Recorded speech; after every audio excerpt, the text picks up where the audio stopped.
Me again with another YouTube video. Today we're going to be taking a look at something that's kind of ironic that we're taking a look at, because right now we're looking at my different usernames ASVIL, VSSVentores, ASMVAL, and VSSMVentores. So these are all my different usernames models as bases, and then I come through and I just edit over the top of them in small ways just to fix them up, to take them from being in real life friendly models to not in real life friendly models, something that you could only build inside of LDD itself.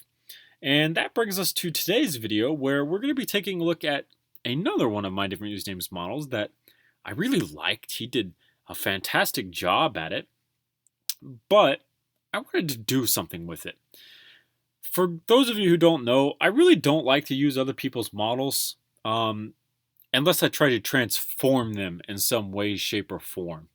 Something new, something to clean them up or add something to them in some way, shape, or form. Like I said, that just adds something. I just want to add something to. I don't want to steal their work. I just want to add something to it to show that I contributed to the project and then give them proper credit. So again, this is using my different usernames, Glock17.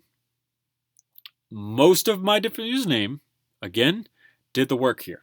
The only thing I did was design and put it inside of B&T's Universal Service Weapon kit.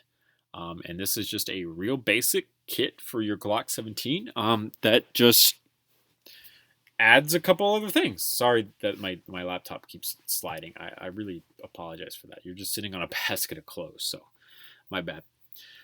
This is a really good Glock 17. It was clean and smooth.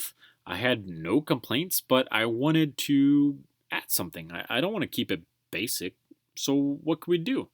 So what we did is we designed a B&T USW G17 kit for it. So this is the kit, this gray portion. You can see on this left side of the image, the stock is in its folded position, and on the right side, the stock is in the extended position. This is all really basic stuff, nothing too big going on here. So that's that. So if we go ahead and flip on over, you can see that this is what it looks like inside of LDD. Pretty basic. The render is the same as what it looks like inside of LDD. So it is what it is. I want to point out now that both of these magazines are also designed by my different username. I did not design these magazines. My different username did. I want to reiterate this again because I really don't want people thinking that I made this. My different username is the one who designed the Glock 17 that you see beneath the B&T USW G17 chassis. So we're going to start in the back with the stock. This is probably the most low effort stock I have ever put on a gun. So when the stock folds over to the side, it does get into this straightened position. And I don't have a system for that. And it's kind of difficult to try to find a system for that inside of LDD because you're probably going to put a lot of stress on pieces that you're not supposed to put stress on. LDD is going to freak out in a whole bunch of ways. So I did this in the most lazy way possible. I put both of these pieces on hinges, hinged it down at the angle that it's supposed to be. And then if it was in real life, in quotation marks, air quotes, as you fold this over, you would just pull these pieces up as you fold it over, and then you get this folded position where it's closed as it should be and it's touching and it looks good. So that's my cheaty cheat on this one, because I don't have a system for folding stocks at angles like Alan's Custom Lego or Christopher Hopman. So I just kind of used this system.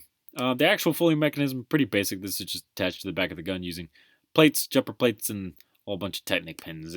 It's all pretty basic, but it gets the job done, and it would be sturdy as long as you replace this axle piece with the pin version. No big deal.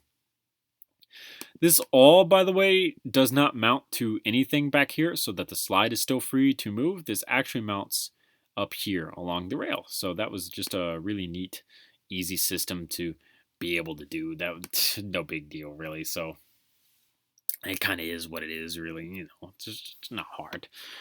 So where this mounts to the rail system is pretty basic. It actually mounts down here. You can see right here, these pieces are actually connected together.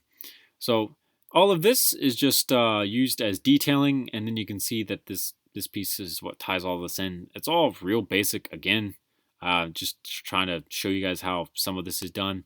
And then there's a whole bunch of plate building down here. This is actually a bracket piece. You can see it sticks out on both sides to grab this piece, which grabs all these pieces.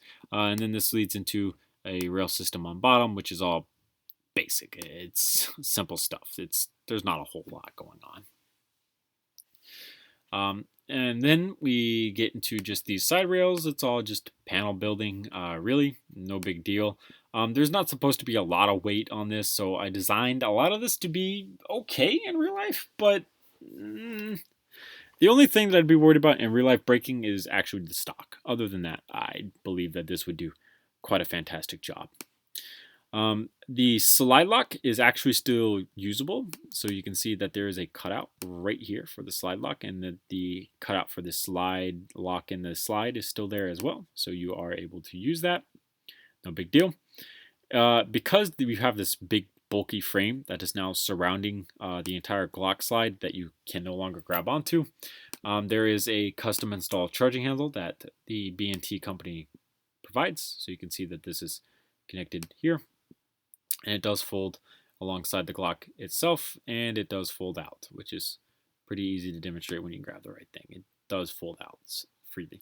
This is not under spring tension or anything. This would just rely on when the slide slams forward that the momentum on the outside just closes it, basically. Pretty basic. In terms of modifications to the actual Glock itself, other than this big bulky attachment, I did change the sights on it just a little bit, just to get them a little bit more smooth looking. No big deal. I just wanted it to look smoother along the top and not be weird. So on here you can see that this is actually designed to be ambidextrous. You could put this charging handle on either side, whichever side you wanted to put it on. And there is a optic cut in the top of this for, I want to say they use the Acro B&T USW Glock 17. I believe the Acro is the sight that they're using now. Yeah, so this is the aim point or Trijicon Acro red dot. It might be just okay. So this is the aim point Acro. So that's supposed to be up here. I didn't want to make that. I figured, why kind of pigeonhole yourself into using the Acro at that point if you could use just a smaller version of a red dot. But I believe the Acro is what comes with it to people who buy it. This section back here is just all plate built, basically, and then held in place with just a few studs up on top. Pretty basic stuff. And then down on bottom, just upside down building, just kind of along the same lines of what's at top. So again, this is my different usernames, Glock17 and his magazines. I just built the B&T USW G17 kit over top of it because I really liked his Glock 17. I don't think it needed to be touched or refined in really any way. It was a really good Glock. I just wanted to add something to it, and this is something that I wanted to add to it, so I did. Thank you guys so much for watching. Remember, comment, and subscribe for more videos similar to this one. If you guys want to see more posted by me and a couple other really, well, not a couple, a few other really good Lego gun builders in the community, don't be afraid to check out my different usernames Discord. Thank you guys so much for watching. See you later.